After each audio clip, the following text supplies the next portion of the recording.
Guadalupe Tadei, consejera presidente del INE. Gusto en saludarte, Guadalupe. Buenos días. Gracias, muy buenos días, Ciro. Lourdes, que también te acompaña en la mesa. Buen día. Bien, Ciro, porque el final de el acuerdo que se tomó el día viernes, pues es un final apegado a lo que marca la Constitución, la Ley General de Partidos Políticos, la Ley General de Procedimientos de Instituciones Electorales, los propios acuerdos del Consejo General y sobre todo la firmeza que da que haya pasado dicho acuerdo por el Tribunal Electoral, es decir, la definitividad que alcanzaron todos los documentos que te estoy comentando y que eran el marco en el cual nos íbamos a centrar para hacer la asignación de las 200 diputaciones por representación proporcional. Hubo un debate, lo habrás escuchado y seguido en detalle, diciéndoles no voten así. Será una interpretación equivocada de la Constitución, pero 7 de los 11 consejeros pensaron otra cosa. Entre ellos tú, Guadalupe. Así es, Ciro, mi postura desde el primer día cuando pasaron ya la jornada electoral fue que iba a ser todo apegado a la Constitución y a la ley. Esta narrativa, por supuesto, la seguimos puntualmente, no podíamos intervenir porque íbamos a ser los votantes de esto, pero lo dejé muy claro, 11 consejeros no eran los responsables absolutos, sí nos toca votar, pero el trabajo que se hace durante todo un año tiene que pesar en estas decisiones y tiene que ser fundamental. El trabajo de todo el proceso electoral fue apegado a lo que las normas nos establecían. En el camino fuimos viendo muchas actuaciones del instituto que estaban estrictamente apegadas a esto. No puede el instituto intentar aplicar normas que no existen, normas que no están fijadas en ninguna ley ni por supuesto en la Constitución. Eso es impensable. Preocupémonos cuando eso ocurra, Ciro. Eso no ocurrió el viernes.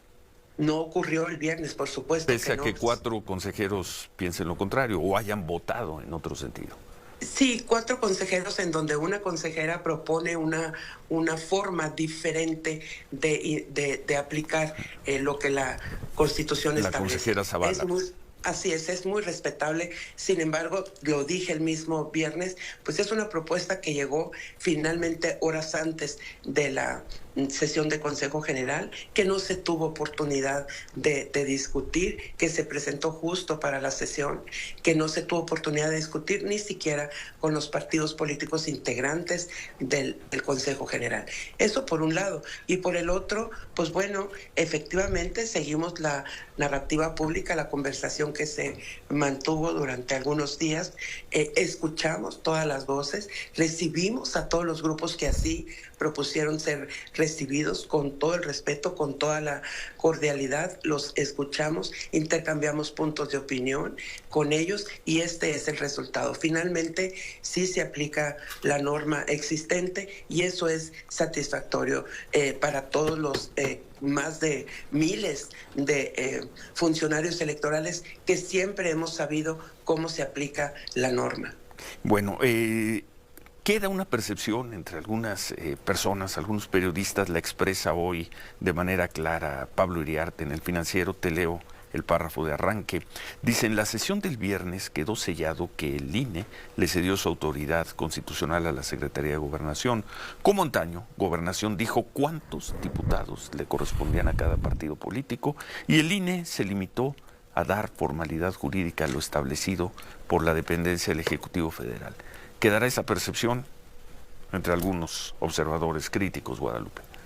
Errada, por supuesto, y lo digo con todas sus palabras, porque ningún actor político, ningún grupo, ningún servidor público de los que expresaron estas formas tenía la respuesta final. La tuvo siempre el Consejo General del INE. Es errada porque todos sabemos que esta fórmula ha sido interpretada de esta manera y no se puede cambiar ninguna forma de aplicación de asignación de representación proporcional, Ciro, a la luz de unos resultados. Afortunadamente, y a todo tu auditorio le digo, y a todos los que nos escucharán en el transcurso del día a partir de esta entrevista, que no hay una manera diferente hasta este momento de actuarla. Creo que es muy respetable todas las posiciones que en lo público se fueron manifestando, pero que corresponden a un momento jurídico distinto. Ahora toca impulsar seguramente por parte de todos estos actores una reforma electoral que contemple estas nuevas formas o fórmulas de asignar representación proporcional. No olvidemos que el instituto siempre deberá de apegarse. Si hoy se establece que esa forma era equivocada, pues yo creo que habrá que dar la batalla en el Poder Legislativo por parte de todos los actores. Podemos, por supuesto, acompañar estudios, propuestas, formas diferentes de ver no solo este aspecto de la ley electoral. Hay varios. Recordemos, por ejemplo, los procesos inéditos internos en los partidos. Hay mucho por hacer en materia de reforma electoral, sí, hay mucho por hacer. Pero en este momento el instituto tenía mucha claridad de cómo iba a ser la asignación. Pero fundamentalmente los partidos políticos, Ciro, que estaban conscientes, que fueron parte del acuerdo, los acuerdos que fuimos tomando como diciembre, noviembre, en donde establecíamos esta fórmula, este mecanismo, acciones afirmativas, las acciones de compensación para buscar la paridad en ambas cámaras. Todo eso se construye de la mano de los partidos políticos. Nadie, absolutamente nadie, se puede llamar ignorante de las normas y de las fórmulas y de los mecanismos que el propio instituto fue creando. Esa es una parte que sostiene la votación que se dio el viernes pasado. Con mucha claridad lo digo, no hay nada que no hubiésemos sabido todos los que participamos en el Consejo General. Queda ahí la interpretación de 4 consejeros que pensaron lo contrario, y viene esta semana pues la calificación, la revisión que hará el Tribunal Electoral. Y si el Tribunal Electoral, una mayoría de los magistrados dan la razón al sentido del voto de ustedes, se acabó ahí el tema de la representación proporcional. Y se tendrá que ver desde el lado de la academia, de la intelectualidad, de los actores políticos, de todos los grupos que en esta narrativa participaron, cuáles serán los caminos a seguir. Seguramente eso ocurrirá en estos días, pero efectivamente en este momento las impugnaciones que resultaron de este acuerdo del Consejo General serán atendidas en el Tribunal Electoral, como siempre, al ser la última instancia en materia de justicia electoral, Ciro. Como consejera del INE, como uno de los 11 votos, ¿no te equivocaste, Guadalupe? Por supuesto que no, Ciro. Nos equivocaríamos si intentáramos interpretar y queriendo ser lo que no somos. No somos el Poder Legislativo, somos la autoridad administrativa, somos la parte instrumental de la democracia mexicana, y la parte sustancial de la democracia la construimos entre todos. Al Instituto Nacional Electoral le toca, por norma, por ley, por atribuciones, aplicar lo que la Constitución establece y las leyes establecen. Eso es lo que sucedió el viernes. A la luz de los resultados pudieron variar diferentes formas de interpretar el artículo 54 fundamentalmente, que rayaban algunas hasta en lo absurdo. Pero bueno, finalmente hay una que se tiene que aplicar, lo establece perfectamente la ley, la Constitución, y así fue como se actuó. Comienzan a llegar en las redes, en mi teléfono, comentarios muy fuertes, muy apasionados sobre lo que nos acaba de decir Guadalupe Tadei, la consejera presidenta del INE, que miente, que fueron presionados, que tienen negocios con el poder. La respuesta, en algunos casos ya contesté, es la que expresaba la semana pasada y la que expresaba después de la elección y desde hace un mes, y después de debatir el tema aquí y escuchar distintas posiciones. ¿Creemos en el INE o no creemos en el INE? El INE sesionó, votaron los 11 consejeros. Y la votación fue 7-4 en el reparto de diputaciones proporcionales. Desechamos o decimos que el INE ya se toca, que el INE ya no existe, porque la votación no se dio en el sentido en la que, quizá con buenos argumentos y quizá con razón, algunos especialistas como Ciro Murayama, como Lorenzo Córdoba, como varios, señalaban, como el INE votó en otro sentido, el INE ya no existe. El INE fue arrasado por el gobierno de la Cuarta Transformación. ¿Creemos en el funcionamiento de las instituciones o no creemos? Votaron los 11. 4 de los consejeros votaron en contra. Guadalupe Tadei votó a favor. Uki Espadas, que lo escuchamos en todos los medios durante meses, votó a favor. Carla Humphrey votó a favor. Fue una votación de 7-4. ¿Cometieron un error histórico? Quizá. ¿Hicieron una mala interpretación de la ley electoral? Quizá. Pero ¿quién dudaría que revisaron a fondo el tema y votaron en función de lo que ellos consideraron que tenían que hacer? ¿Aceptamos las reglas o no las aceptamos? Y el Consejo del INE, que organizó las elecciones, del INE no se toca, votó 7-4. Ese fue el resultado. Por otra parte, pues sigue con todo la ofensiva de Morena, sus legisladores, sus personajes, hablando de la sobrerepresentación. Uh-huh. Palacio Nacional marca el tono. Ya vimos ayer, una vez más, como el presidente López Obrador, el presidente de la República, agrede a 2 exfuncionarios públicos de un organismo autónomo, del INE, Ciro Murayama, Lorenzo Córdoba. ¿Cómo los agrede? Finalmente, ¿cómo los descalifica? Él dirá que es diálogo circular, que es de pares. Claro, es igual. Vivir en el Palacio Nacional, tener ahí al Ejército, a la Marina, tener toda la comunicación, tener todos los recursos a tu alcance.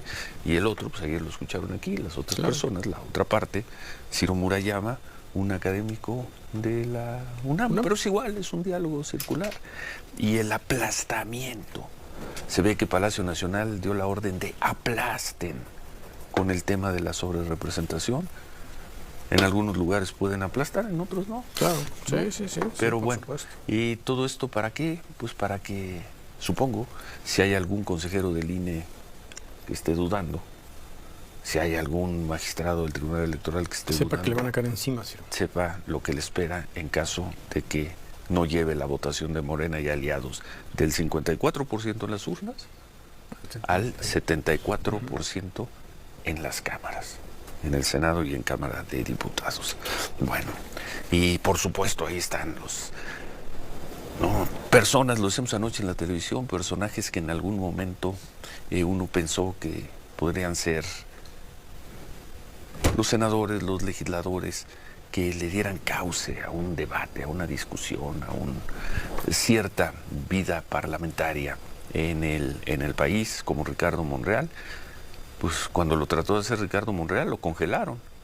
Y ahí andaba tristeando Ricardo Monreal. No me recibe el presidente, pues no puedo. No lo he visto, ya no desayuno con él. No lo tomaban muy en cuenta. Y en abril del año pasado, aquel Viernes Negro, ¿te acuerdas? Cuando aprobaron no sé cuántas reformas, lo invitaron a Palacio Nacional y desde entonces Ricardo Monreal tiene su espada flamígera y se volvió en el más duro de los duros. Ayer dijo que no nos van a quitar ni un diputado, ni un senador. Desde luego lo dice en un tono muy de Ricardo Monreal, pero en fin, así están todos. Y mientras tanto su hermano, David Monreal, sigue diciendo que en sus estadísticas, o en las estadísticas de Zacatecas, que pueden decir cualquier cosa, las estadísticas de Zacatecas, la violencia está bajando. Sí, cómo no, señor Monreal. Y se le apareció la señora a la que alguna autoridad de Zacatecas la tuvo buscando durante 6 meses a su hijo desaparecido, sin informarle que su hijo estaba en el forense. Así es. En fin. Los que les pareció el video, dice Tadei que el acuerdo que se tomó en el INE fue apegado a lo que marca la Constitución, la Ley General de Partidos Políticos, la Ley General de Procedimientos de Instituciones Electorales, los propios acuerdos del Consejo General, sobre todo que el acuerdo pasó por el Tribunal Electoral y quedó el marco que quedó para centrarse para la asignación de los 200 diputados por representación proporcional. Y dice Ciro que 7 de los 11 consejeros pensaron otra cosa, entre ellos Tadei, y Tadei comenta que sí, que su postura desde un principio fue que todo iba a ser apegado a la Constitución y a la la ley y que el trabajo de todo el proceso electoral fue apegado a lo que las normas establecían. Además, el INE no puede aplicar normas que no existen, que no están fijadas en ninguna ley y mucho menos en la Constitución. Y dice Ciro que queda la percepción en algunas personas de que el INE se dio el poder a gobernación. Y dice Tadei que es una percepción equivocada porque la última palabra siempre la tuvo el Consejo General del INE y no hay una manera diferente de actuar. Además, los partidos políticos siempre estuvieron conscientes de los acuerdos que se tomaron en donde se establecieron la fórmula y el mecanismo para buscar la paridad, ambas cámaras, y todo lo que se construyó fue de la mano de los partidos políticos y nadie ignoró ese trabajo. Todo el mundo fue consciente de la votación que se dio y las impugnaciones que resultaron del Consejo General serán atendidas en el Tribunal Electoral. Ciro le dice a Tadei que si no se equivocó en el voto que dio y además de que es la consejera del INE, y dice Tadei que por supuesto que no, que si hubieran equivocado, si hubieran intentado interpretar queriendo ser lo que no son, porque no son el poder legislativo, son la autoridad administrativa, la parte instrumental de la democracia en México, y la democracia se construye entre todos, dijo Tadei. Como ven, amigos, tremendos redondeos y trompa que le dieron al chayotísimo Ciro en su programa. Estar al pendiente del próximo video, denle like, compartan el video y suscríbanse. Hasta la próxima, Dios los bendiga.